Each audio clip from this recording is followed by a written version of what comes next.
हाय आज इस लेक्चर के अंदर हम क्रिटिकल रीजनिंग के सबसे बेसिक बिल्डिंग ब्लॉक्स, क्या है basic building blocks, conclusion, premise, arguments, facts वगैरह वगैरह क्या होते हैं ये समझने वाले। डायरेक्ट स्टार्ट करते हैं। What are arguments?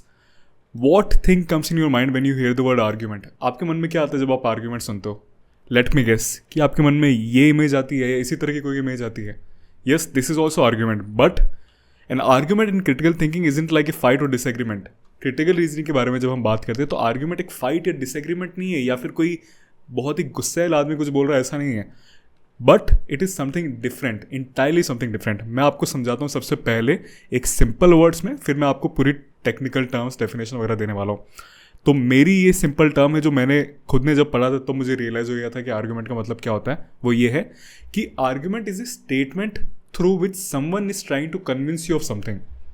सिंपल, कोई डिफिकल्ट डेफिनेशन याद करने की जरूरत नहीं, सिंपल सा है। आर्ग्यूमेंट एक स्टेटमेंट होती है जिसके थ्रू आपको कोई कुछ कन्विंस करने की कोशिश कर रहा है किसी चीज़ के बारे में। अब मैं आपको एग्जांपल देके समझाता हूँ। तो अगर मैं आपको बोलता हूँ you should study in an NLU because it has good study culture, तो ये एक आर्ग्यूमेंट है। क्यों है? यहाँ पे मैं आपको कन्विंस करने की कोशिश कर रहा हूँ। क्या करने की कोशिश कर रहा हूँ कन्विंस में? कि आपको स्टडी करना चाहिए एनएलयू में। अब मैं आपको कुछ रीजन भी दे रहा हूँ इसके पीछे, right? Because it has good culture. So what is my argument? You should study in NLU because it has good study culture. तो मैं आपको किस चीज़ के लिए कन्विंस करने की कोशिश कर रहा हूँ? एनएलयू में पढ़ने के लिए। और क्या रीज़न दे रहा हूँ मैं आपको? मतलब कन्विंस करने के लिए भी आपको कोई रीज़न देना पड़ेगा ना सामने वाले को। तो मैं क्या रीज़न दे रहा हूँ आपको? कि it has good study culture. अब थोड़ा सा आगे चलते हैं। You should study in an NLU because it has good study culture. What is the reason for me to tell you that you should study in an NLU? क्या reason है मेरे को आपका बोलने का कि आपको एनएलयू में पढ़ना चाहिए? That it's study culture is good, right? उसी तरह से मैं आपको क्या करने के लिए बोल रहा हूँ। What am I asking you to do? What is my claim? What am I asking you to believe in to study in an NLU? तो अब वापस हम रिकैप करते हैं। आर्ग्यूमेंट क्या होता है? एक स्टेटमेंट जिसके द्वारा मैं आपको कुछ चीज़ करने के लिए कन्विंस करने की कोशिश कर रहा हूँ। कुछ चीज़ करने के लिए, क्या है वो चीज़? एनएलयू में पढ़ने के लिए कन्विंस करने की कोशिश कर रहा हूँ। मतलब मैं आपको कुछ रीजंस दे रहा हूँ। क्या रीजंस दे रहा हूँ? कि वहाँ का स्टडी कल्चर अच्छा है, एट्सेट्रा। तो अब आगे बढ़ते हैं हम। तो अब बात करते हैं हम, ये जो रीज़न होता है और जो चीज़ के लिए मैं आपको कन्विंस करने की कोशिश कर रहा हूँ वो जो होता है वो क्या होता है? तो जो रीज़न मैं आपको देता हूँ ना वो होता है प्रीमाइस।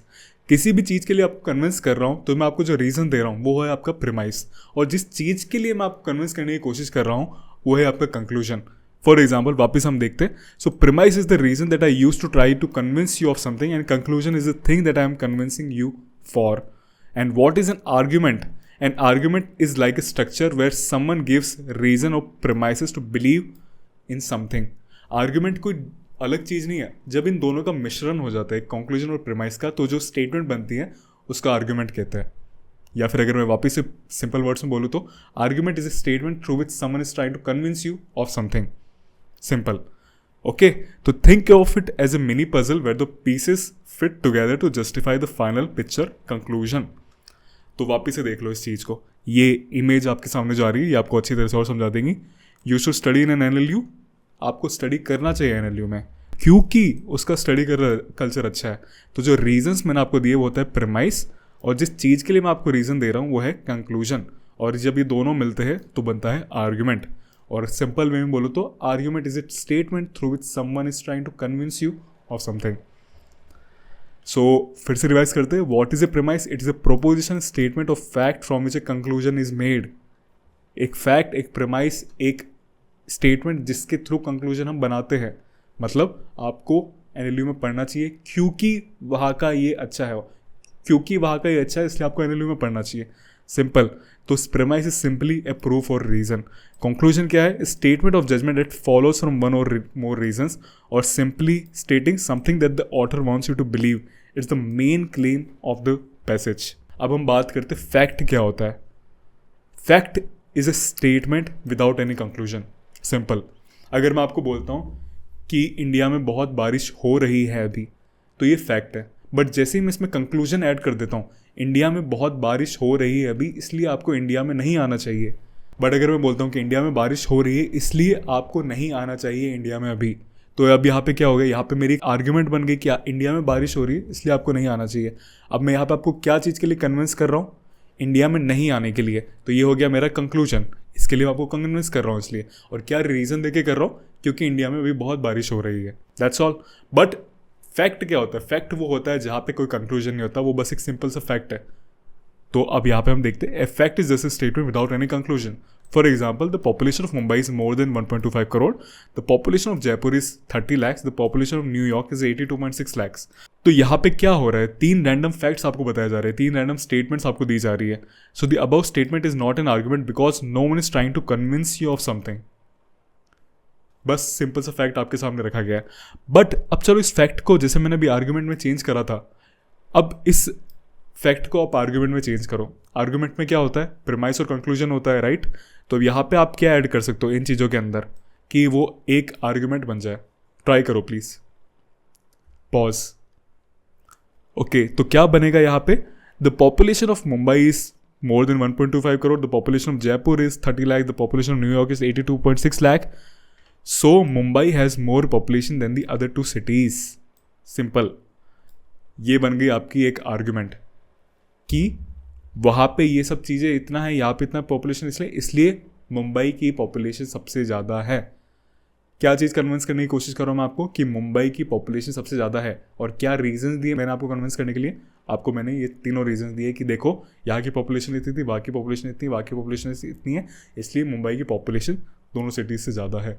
बट अगर मैं ये हटा देता तो केवल वो एक फैक्ट होता जो ये यहाँ पे थे कि हाँ पॉपुलेशन यहाँ की इतनी है, पॉपुलेशन यहाँ की इतनी है, पॉपुलेशन यहाँ की इतनी है। तो yes, how to find a premise and a conclusion. Can you find the premise and the conclusion by looking at the statement. क्या आप यहाँ पे कैट को फाइंड आउट कर पा रहे हो, कहाँ दिख रही है कैट, कहाँ दिख रही है, अच्छा यहाँ पे दिख रही है कैट। जितना इस कैट को आइडेंटिफाई करना ईजी था ना, उसी तरह से प्रीमाइस और कंक्लूजन को भी आइडेंटिफाई करना ईजी होता है। Just ask yourself this question, what does the author want to prove. क्या प्रूव करना चाहता है author, what does he want me to believe इन।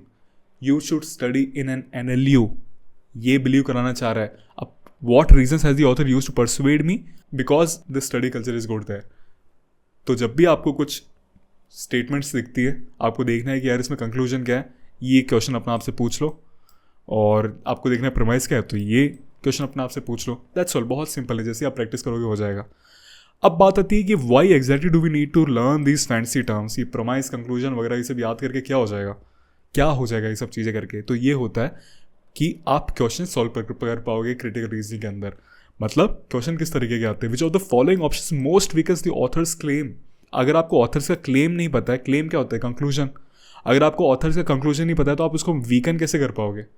फिर से मैं बोल रहा हूँ, अगर कोई क्वेश्चन आता है आपके सामने जो पूछता है कि which of the following options most weakens the author's claim, तो अगर आपको ऑथर का क्लेम ही नहीं पता, मतलब आपको कंक्लूजन ही नहीं पता, तो आप उसको वीकन कहाँ से करोगे। इसलिए ये सब चीज़ जानना जरूरी है कि प्रीमाइस क्या होता है, कंक्लूजन क्या होता है वगैरह। उसी तरह से which of the following strengthens the author's argument. जब आपको ऑथर के आर्ग्यूमेंट ही पता नहीं करना आ रहा है, आप आइडेंटिफाई नहीं कर पा रहे हो कि ऑथर के आर्ग्यूमेंट क्या है, ऑथर के आर्ग्यूमेंट कैसे पता करते हैं, प्रीमाइस और कंक्लूजन क्या है ये पता करके। जब आपको प्रीमाइस कंक्लूजन पता नहीं करना आ रहा, आपको ऑथर्स के आर्ग्यूमेंट नहीं पता चल रही है, तो आप फिर उसको स्ट्रेंथन कैसे करोगे, right. So if you don't know the claim, the argument, then how will you solve these questions, right. अब हम आगे बढ़ते हैं।